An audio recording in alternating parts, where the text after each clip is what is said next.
हे friends, तो आज मैं बात करने वाला हूँ सिनेमाकॉन में हुए वार्नर ब्रदर्स के पैनल के इवेंट के बारे में। हाँ, मुझे पता है सोनी का पैनल भी हुआ है, लेकिन पहले बात कर लेते हैं वार्नर ब्रदर्स और डीसी के प्रेजेंट किए गए पैनल के बारे में, जिनमें उनकी तरफ से सिनेमाकॉन में क्या क्या प्रेजेंट किया गया था उस बारे में बात करें तो ज्यादा बेटर रहेगा, क्योंकि यहाँ पर पूरी की पूरी फ्लैश फिल्म का ऑफिशियली ट्रेलर रिलीज किया गया और हाँ, पूरी की पूरी अनफिनिश वर्जन की फिल्म को भी दिखाया गया। जिसके बाद फिर क्या था, फिल्म के फर्स्ट रिएक्शन निकल कर आ गए, जो वीडियो मैंने बनाकर अपलोड कर दी है और उस पर मैंने बात कर ली है। इसलिए अगर ट्रेलर पर बात की जाए तो ट्रेलर सच में काफी ज्यादा इंप्रेसिव है, जो कि हमारी उम्मीदों को और भी काफी ज्यादा बढ़ा देता है इस फिल्म को देखने के लिए। बाकी रिएक्शन की वीडियो का लिंक आपको ऊपर दिए गए यहीं कहीं आई बटन पर दिख रहा होगा, जिस पर क्लिक कर आप ये देख सकते हो कि असल मायने में फिल्म के फर्स्ट रिएक्शन रिव्यू कैसे निकल कर आए हैं। और अब इन सबको छोड़ वार्नर ब्रदर्स स्टूडियो की बाकी दूसरी प्रेजेंटेशन की बात की जाए तो उन्हीं में आगे बढ़ने से पहले बनती है मेरी छोटी मोटी सी रिक्वेस्ट, जो की है इस चैनल को सब्सक्राइब, वीडियो को लाइक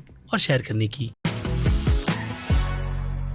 तो फ्रेंड्स, तो वीडियो की शुरुआत करने से पहले ही इस बात को कंफर्म कर देते हैं कि सिनेमाकॉन के उस इवेंट में पीटर सैफरन का होना भी काफी ज्यादा जरूरी था, जेम्स गन का भी। जिन सबसे ऊपर निकल कर आते हैं डेविड ज़ैस्लॉफ, यही नाम है, क्योंकि वो पूरे के पूरे वार्नर ब्रदर्स के साथ साथ डिस्कवरी, एचबीओ ये सभी को प्रेजेंट करते हैं, क्योंकि वो यहाँ के बॉस है, ठीक डिज्नी के बॉब आइगर की तरह, जिनका डिसीजन और प्रेजेंटेशन काफी ज्यादा मायने रखती है थिएटर्स के ओनर और डिस्ट्रीब्यूटर्स के लिए। और अब उनकी इस प्रेजेंटेशन में सबसे पहली बात यही क्लियर कर ली गई कि जो भी गलती पहले के गधों यानी कि पहले के जो भी इन्वॉल्वमेंट डीसी स्टूडियो के साथ थी, उनकी तरफ से एचबीओ मैक्स पर अच्छी से अच्छी बड़ी फिल्मों को रिलीज कर किया गया था, जिसमें मैट्रिक्स जैसी बेकार फिल्म भी आती है और कुछ और भी। लेकिन मोर्टल कॉम्बैट, दी सुसाइड स्क्वाड और गॉडजिला वर्सेस कॉन्ग जैसी काफी ब्यूटीफुली विजुअल जैसी फिल्मों को भी रिलीज कर बर्बाद किया गया था। लेकिन फिर भी थिएटर में इन फिल्मों ने कुछ ना कुछ थोड़ा बहुत कमाल दिखाया था, दी सुसाइड स्क्वाड को छोड़कर। जिन सारी बातों की इस प्रेजेंटेशन में डेविड ने यही कहा कि वो सारी की सारी फिल्में उनकी पहली प्रायोरिटी थिएटर में ही रिलीज करने की है। और हाँ, इसमें सहमति डिस्कवरी प्लस के साथ साथ वार्नर ब्रदर्स स्टूडियो की भी है। और सी प्रेजेंटेशन का कमाल हमने रिसेंटली स्माइल और अभी की रिलीज हुई इविल डेड राइज जैसी फिल्म में देखा है, जिनकी पहले प्रिपरेशन एचबीओ मैक्स, जो कि अब मैक्स बन जाएगा, उस पर रिलीज करने की थी। लेकिन हाँ, उसे लेकर भी कई सारी अपडेट निकल कर आ चुकी है, जिसमें हैरी पॉटर के यूनिवर्स की सीरीज और कॉन्जरिंग के यूनिवर्स की भी सीरीज को बनाकर ऑडियंस को उनकी तरफ अट्रैक्ट करने की या फिर कहूँ पूरी की पूरी कोशिश की जाएगी, क्योंकि इस तरीके के कंटेंट को भी देखने के लिए ऑडियंस है और एचबीओ मैक्स का नाम कंटेंट के साथ जुड़ा हुआ है। इसलिए हमारी क्या सभी की उम्मीदें उनसे बहुत ज्यादा बनी हुई है, क्योंकि जहाँ पर डिज्नी प्लस वाले डिसअपॉइंट करते हैं, वहीं पर एचबीओ वाले कंटेंट के नाम पर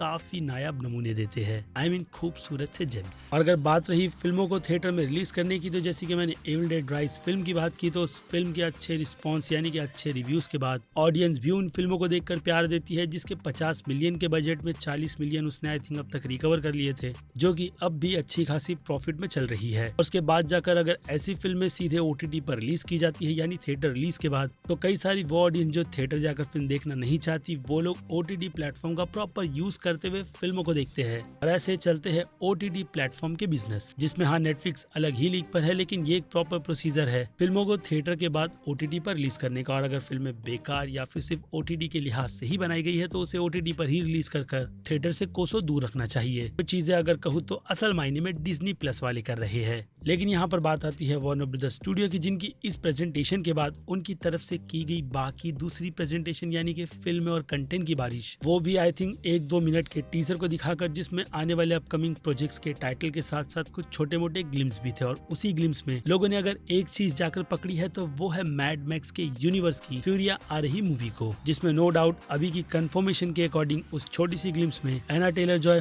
हूबहू चार्लिज थेरॉन की ही तरह दिख रही है, जैसा लुक हमने मैड मैक्स फ्यूरी रोड में उनका देखा था। लेकिन ये एक यंगर वर्जन होगा, प्रेजेंटेशन क्या है क्या नहीं, उस पर फिलहाल तो सस्पेंस बना हुआ है। लेकिन नाम के साथ साथ लुक को कंफर्म करते हुए फैंस के बीच में एक्साइटमेंट का लेवल तो बढ़ाया ही गया है। जिसके बाद की प्रेजेंटेशन यानी कि उसी ग्लिम्स में बीटलजूस जैसी 2 फिल्म की भी ऑफिशियल टाइटल को दिखाकर कंफर्मेशन कर दी गई। लेकिन माइकल कीटन रिटर्न आएंगे भी या नहीं, फिलहाल तो उसमें सस्पेंस बना हुआ है। इसके अलावा डायरेक्टर टिम बर्टन को भी लेकर। लेकिन अगर ये अनाउंसमेंट हुई है, तो जो रिपोर्ट पहले डेडलाइन और कई सारे सोर्सेज की तरफ से कंफर्म की गई थी जेना ऑर्टेगा की, उसमें उम्मीद काफी ज्यादा बढ़ जाती है कि इस पर किसी न किसी तरीके की प्लानिंग और अब ये टाइटल अनाउंसमेंट कुछ बड़ा तो जरूर करने वाले हैं। बाकी जिन लोगों ने बीटलजूस का पहला पार्ट नहीं देखा है तो डेफिनेटली देख लो, वो फिल्म आपको बिल्कुल भी डिसअपॉइंट नहीं करेगी। और फिर उसके बाद उसी क्लिप्स में यानी कि ग्लिम्स में सुपरमैन का लोगो भी दिखाया गया, वो भी ब्रेंडन रॉथ वाले सुपरमैन की फिल्म का, जिससे कि फैंस को यह अंदाजा हो जाए कि जेम्स गन के बनाए गए इस सुपरमैन के यूनिवर्स में सुपरमैन का कैरेक्टर खुद को कैसे प्रेजेंट करेगा। और इन सब के बीच यानी कि इन सब सरप्राइजेस के बीच एक बड़ा सा सरप्राइज निकल कर आया फाइनल डेस्टिनेशन की टाइटल की कंफर्मेशन का, यानी कि उसके ऑफिशियल लोगों को दिखाकर ये बात कंफर्म कर दी गई कि जो रूमर पहले चल रही थी इस प्रोजेक्ट को लेकर, असल में वो रूमर नहीं बल्कि एक सच्चाई है जिस पर वो लोग दिल लगाकर काम कर रहे हैं। लेकिन कहानी का प्लॉट, ये सारी की सारी डिटेल फिलहाल तो बिल्कुल भी रिवील नहीं की गई है कि इस बार का फाइनल डेस्टिनेशन किस एक्सीडेंट के इवेंट को दिखाएगा, क्योंकि कहीं पर बोट, ट्रेन और ब्रिज जैसी सिचुएशन को लाकर लोगों के सामने रखा जाता है, लेकिन सच क्या है वो खुद मुझे नहीं पता। इसलिए मूव ऑन करते हुए फुटेजेस की बात की जाए तो उस फुटेजेस में सबसे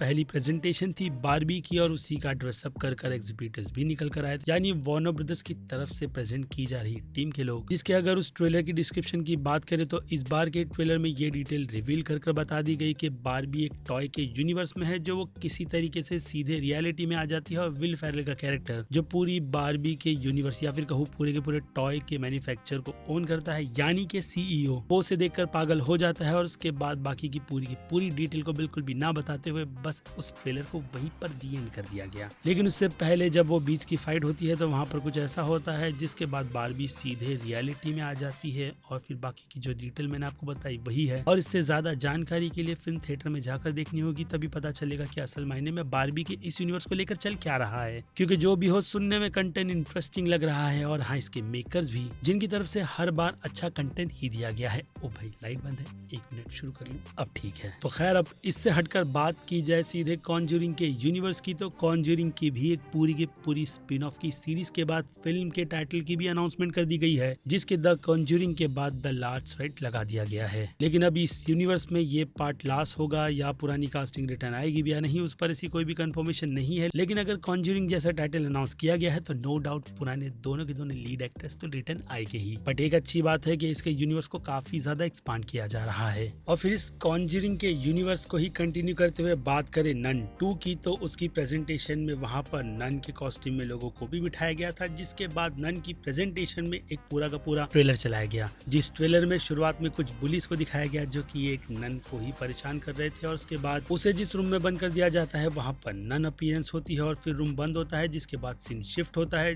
और फिर हम देखते हैं कि ये फिल्म असल मायने में पहले ही पार्ट की स्टोरी को कंटिन्यू करते हुए पुरानी यानी कि जो नन आयरिन का कैरेक्टर था उसे दिखाती है। इसके अलावा मिसिंग फिल्म की लीड रीड्स नाम के कैरेक्टर को भी इसमें इंक्लूड किया गया है। जो लोग यही पता लगाने के पीछे पड़े हुए हैं कि पहले पार्ट के इवेंट के बाद ये डीमन यानी कि द नन वेलेक फिर से रिटर्न कैसे आ गई और उसके पीछे क्या क्या चलने वाला है, उस ट्रेलर की प्रेजेंटेशन कुछ वैसी ही थी, जिसे देखकर लोगों की तरफ से यही रिएक्शन निकल कर आए हैं कि टीजर बहुत बहुत ज्यादा इंप्रेसिव था, जो पहले पार्ट से अच्छे खासे बजट में बनाया गया है। और हाँ, उससे इग्नोर करते हुए टीजर की प्रेजेंटेशन जो कि मैंने कही काफी ज्यादा अच्छी थी, तो यही उम्मीद देती है कि पहला पार्ट जो बेकार था ये बिल्कुल भी डिसअपॉइंट नहीं करेगा। चलिए मेरे शब्द नहीं है, मैं अभी ही दोहरा दूं, ये बात कर रहे हैं सारे के सारे डिस्ट्रीब्यूटर्स और थिएटर्स के ओनर, जिन्हें ये ट्रेलर दिखाकर पूरी तरीके से इंप्रेस कर दिया गया। लेकिन जो भी हो, इसी के साथ साथ एक और कंफर्मेशन भी की गई है कि नन की यही फिल्म यानी कि नन 2 कॉन्जूरिंग के आने वाले पूरे यूनिवर्स के बार को सेट करने वाली है। इसलिए हमें कॉन्जूरिंग के यूनिवर्स की सीरीज देखने मिलेगी, और आने वाली फिल्म उसके बाद क्या कुछ आने वाला है शायद उसी का हिंट इसमें दिया गया है, जिसकी बातचीत इस तरीके से निकल कर आई है। और आप सभी को ये भी बात पता होगी कि कॉन्जूरिंग के यूनिवर्स में अगर पहला पार्ट बेकार बनाया गया था एनाबेलिस जैसी फिल्म का, तो सीक्वल अच्छा निकल कर आया था। तो आई होप कि वो लोग इस पर भी इम्प्रूवमेंट देते हुए कई सारी चीजें बदले और इस बार एक अच्छी नन की फिल्म डिलीवर कर दे, जो फिल्म हर कोई देखना चाहता था, और वो चीज पहले पार्ट में मिसिंग थी। और फिर इसके बाद उनकी अगली प्रेजेंटेशन की बात की जाए तो टिमोथी शैलेमिन की आ रही Charlie and the chocolate factory के यूनिवर्स की प्रीक्वल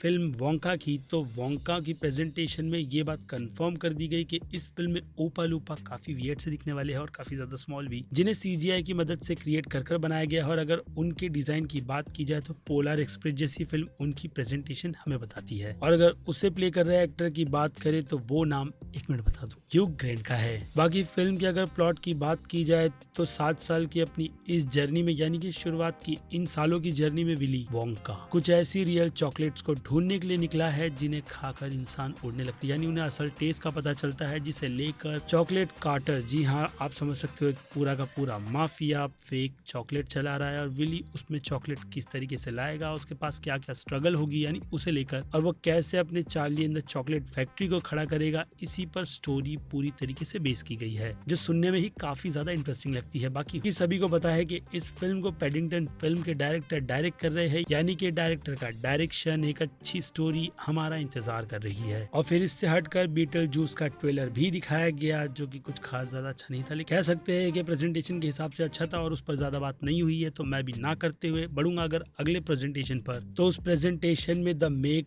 फिल्म यानी कि मेक 2 फिल्म के ट्रेलर को भी दिखाया गया, जो पहले की तरह कई सारे एक्शन को प्रेजेंट करते हुए ग्लोरी भी दिखाता है, यानी कि मेक के दांतों से टूरिस्ट का मरना जो पहले पार्ट में भी था, और जैसे कि मैंने कहा सिली एक्शंस, अच्छे खासे सीजीआई के साथ बजट को दिखाते हुए, जिसमें जेसन स्टेथम अब भी मेक से लड़ रहा है। आने वाले खतरों का उन्हें अंदाजा नहीं, जो कितना खतरनाक है वो तो हमें भी ट्रेलर देखकर पता चलेगा, लेकिन बात अच्छी ही की गई है, यानी पॉजिटिविटी स्प्रेड की गई है उस फिल्म के ट्रेलर को लेकर। और हाँ, होनी भी चाहिए क्योंकि पहला पार्ट हिट था, इसलिए सीक्वल में वो लोग उस बार को तो और भी ज्यादा बढ़ाएंगे। और फिर इससे हटकर डून 2 फिल्म की भी प्रेजेंटेशन यानी कि टीजर को दिखाया गया, जिसे सुनकर ही अंदर से जान जलती है कि हमें कब देखने मिलेगा। और अगर उस टीजर की प्रेजेंटेशन की बात की जाए तो डून के उसी तरीके के वर्ल्ड को दिखाया गया है जैसा हमने पहले में देखा है, लेकिन यहाँ पर कैरेक्टर्स को भी इंट्रोड्यूस करवाया गया, खास करके फ्लोरेंस पेग की, जो अपनी टेंशन टिमोथी शैलमैन के कैरेक्टर को लेकर बता रही है कि अगर वो जिंदा होगा तो आगे क्या होगा। और इसके अलावा वॉर्म राइड भी दिखाई गई है, और जेंडिया और टिमोथी शैलमैन के कैरेक्टर को डेजर्ट की तरफ बैठा हुआ भी, जो अगेन इस पूरे के पूरे वर्ल्ड को प्रेजेंट कर रहा है। और फिर आखिर में बात की जाए एक्वामैन 2 फिल्म यानी कि लॉस्ट किंगडम की, तो उससे पहले जितने बड़े बड़े सपने कई सारे आर्टिकल्स में छाप कर फैंस को बताए गए थे कि पीटर सैफरन और जेम्स गन पूरे के पूरे डीसी के 10 साल के पैनल को लोगों के सामने रखने वाले हैं, तो सुनकर ही अंदर से लगता है कि कुछ तो गड़बड़ है। तो कुछ उसी तरीके की गड़बड़ हमें यहाँ पर भी नजर आई, क्योंकि उनकी प्रेजेंटेशन में 10 साल का प्लान नहीं बल्कि आने वाली फिल्म और एक्टर पर ही बात की गई, जहाँ पर ज्यादातर तो उनका फोकस एजरा मिलर उसकी परफॉर्मेंस द फ्लैश फिल्म पर थी, जो कि वाकई ट्रेलर और फर्स्ट रिएक्शन से इतनी ज्यादा अच्छी निकल कर आ रही है, तो अच्छी ही होगी। बाकी एजरा मिलर नो डाउट एक अच्छे एक्टर है, और अगर उनकी एक्टिंग को प्रेज किया जा रहा है तो भी इसमें कोई गलत बात नहीं है, हालांकि उनकी हरकतें अच्छी नहीं, जिस राह पर कैंग यानी कि जोनाथन मेजर भी चल रहे हैं। लेकिन खैर, अगर ये फिल्म उनके करियर की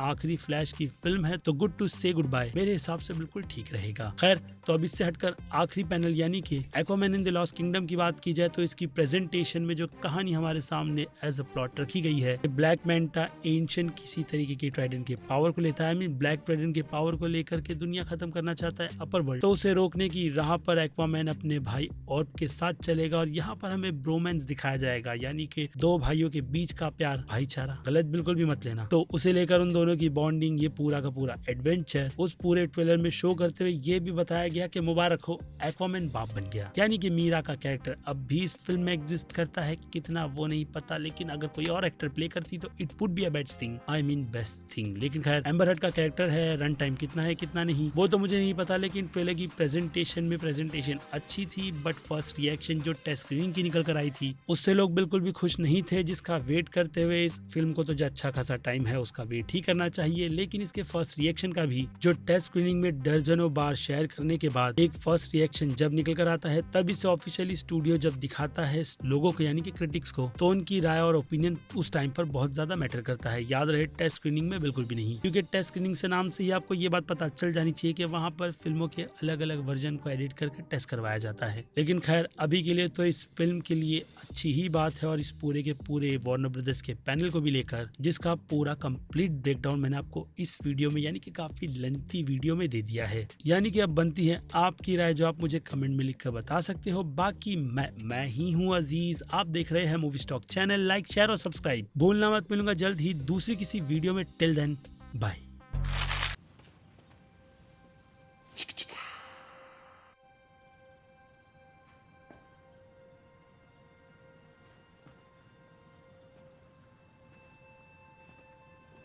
You're still here. It's over. Go home.